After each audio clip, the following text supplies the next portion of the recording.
I'm Sheila Turner of Scholastic Magazines. The record you're about to hear is about relationships between people, how they get along, how they judge each other, when they need each other, when they get in each other's way. We'll start with one 15-year-old boy, Phong Lam. Phong's family moved from Hong Kong to New York about 11 years ago. The reasons were the same as why most people move, hopes of a better life. Phong's dad died a few years ago, and now Phong and his mother and brothers live in a housing project on the Lower East Side of New York. Phong himself is just one person, but if you ask different people to describe him, you get a somewhat different Phong from each of them. And you probably learn as much about the other person as you do about Phong. Of course, that's what relationships are all about. They're the other person and they're you. For instance, Phong likes to take photographs. If you ask his photography teacher's little daughter, Tina, who's 9, to describe him, this is what you'd hear. First of all, he's Chinese, and second of all, he's kinder than some people, and third of all, he's kind of bouncy. He's real nice little kids, and sometimes people aren't that way. He wrestles with my brother, and we play with the beach ball in the back, and it's funny. He takes good pictures, and sometimes he takes even better ones than my father. Phong has an after-school job teaching photography to other high school students. Here's how one of these students describes him. He always stays cool. He never says anything more than necessary. And he's so orderly. You should see when he has a print and he puts his name in the back. He uses, fancy English lettering, with a black India ink pen on the back. I don't know why I listen to him. I don't know why I even bother calling him up once every 2 months. I'm sure he doesn't mean to make me call him. For silly things, I call him up. I said to him once, I called him up, my sister needs passport pictures. How do I take passport pictures? And he stood there describing passport pictures. I said, thank you, and then he hung up. He doesn't really get down to the basics with me. I think he's on a teacher-student basis, and he doesn't want to get involved with me. How do you imagine him to be? I imagine him. First of all, I'm sure he never sleeps. He probably, stays up nights making perfect prints, in the middle of the night. Oh, not perfect yet. And I'm sure he eats very erratically. And his room is probably a mess. Even though he's orderly, I'm sure that his room is a mess. In school, I'm sure he's bright. But I'm sure that he only does things when he feels like it. I never speak to him about these things. It's just woman's intuition, I don't know. He could be the Casanova of Brooklyn Tech. Well, Brooklyn Tech doesn't have any girls, but, he could be a Casanova, go out. No, he wouldn't go out, because going out would mean taking time away from, doing other things. But he could have, a million girlfriends. Well, I wouldn't know it. I just think he hates women. I used to think that it was, his Oriental background, with just the idea where the men were superior to the women. But I don't know, that's not sufficient, because he wouldn't go by something that was, a tradition. If he hates women, it's all on his own. Or maybe he just hates me. This is how Phong's mother would describe him. Phong is very good boy, because his father and mother gave him good advice. He in school in diligent study, and at home he obeys his mother and brothers. I hope Phong is a nice man, and he has a good future and famous man. Famous? I hope him continue to be a doctor. Now let's hear from his brothers. First, Lum, 18. Sometimes perhaps he's too absorbed in his own projects, so that he sometimes neglects the rights or feelings of others. He leaves his things around. Sometimes he dominates his little brother, asks favors of his brothers, and not return those favors. He seems to have the attitude that he doesn't do anything unless he gains from it directly.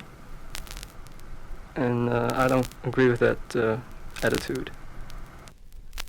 Now let's hear from his youngest brother, Kevin, who's 14. He's working awfully hard, and when he really is deep into photography, and then he tends to forget other people. Like if he comes home from a day out, he doesn't tell us what he does. At least he's very vague about it. But I don't know why he doesn't tell it. Yeah, I like to learn from his experiences. And like, if he can tell me his experiences, like the type of people he meet and how they act, and maybe like I can either benefit from it or avoid it. Have you ever said anything to him about it? I let him work it out, really, because I think that if there's some reason why he doesn't talk about it, then I should respect that reason. This is how one of Fong's oldest friends talks about him. During the fall, we play football, and during the summer, it's mostly swimming. What's he like as a football player?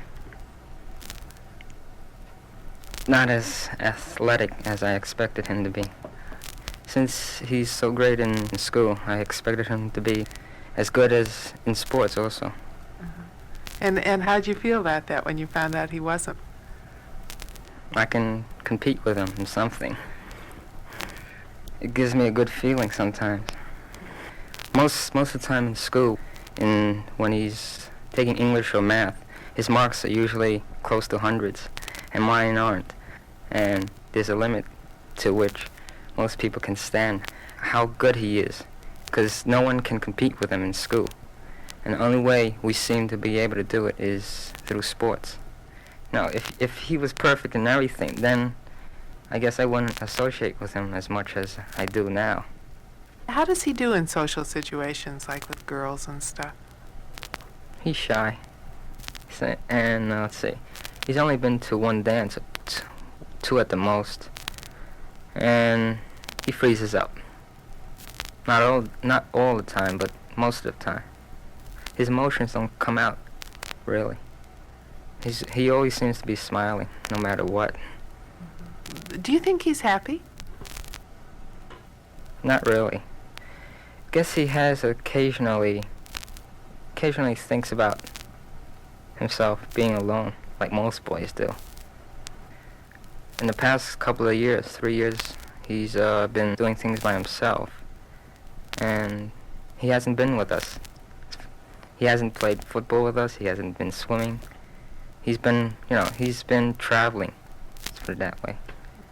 Not thinking of him as much as I used to, as a friend. Finally, let's hear from Fong himself. I like to photograph. It's like fishing, You go out and you have nothing, you come back and you have something, and you hope that it's something big. And every time I take a picture, I'm scared. It's a feeling my heart pumps and things like that.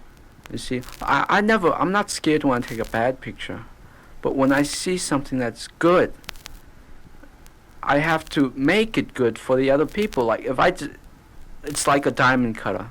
If he has the Hope diamond, he's cutting it. If it's a piece of ice that he wants to take out of the refrigerator, he's not scared. But if it's the Hope diamond, if he cracks in a million pieces, it's the same feeling. If you're dealing with something that's great, you had better be as good as that or better. And it's a great feeling. It's a natural high. You excite yourself with visual images. And a lot of people can't understand that. I sometimes think I'm crazy, really. Like, there are times when you're doing things that no one else does, or either great or crazy. So I'd like to know whether I'm doing really great things or I'm doing crazy things, eccentric things. How about girls? What's the girl situation for you? Right now, I could truthfully say I'm too busy for girls because I am really. Like, if you want high marks in school, you want to do photography, there isn't too much time left over. My parents had very great dreams, and it ends up that they didn't have the time. And of course, I don't want the same thing to happen to me, you know. Anything scare you? Anything scare me?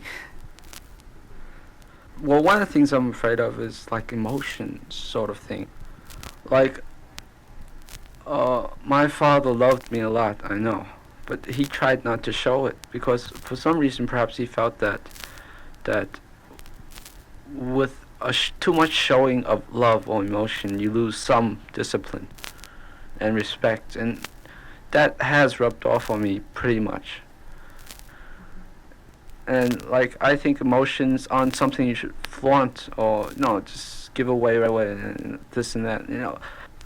Can you think of anybody that you've had very strong feelings about? You know, I've had crushes, I've had enemies, but nothing really to move me greatly. I've had a very good experience with my father. I loved him greatly, and when he passed away, it was a great shock to me. But like otherwise, you know, I've tried to. I guess I've purposefully tried to hide my emotions. Well, if I did let my emotions control my thoughts and actions, I'll be pretty extreme in my actions. You know, like if I'm all in loving or all in hating or in one side or the other, you know, I'm in constant turmoil. Whereas, you know, I can't think clearly. But this, at least, I have a platform from which to think clearly. What kinds of things might you be missing by doing it this way? True friendship, really true friendship. Like I'm known as the so-called peacemaker. Like I said, I remain neutral in almost all arguments and fights, and you don't get true friends that way, but then you don't get enemies that way. But when they take up sides, you're left out too.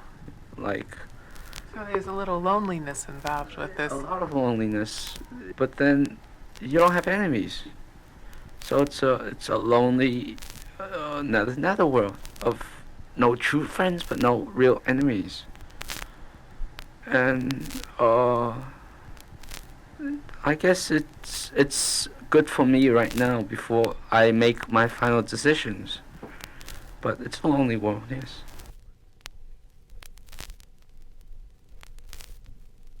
Male,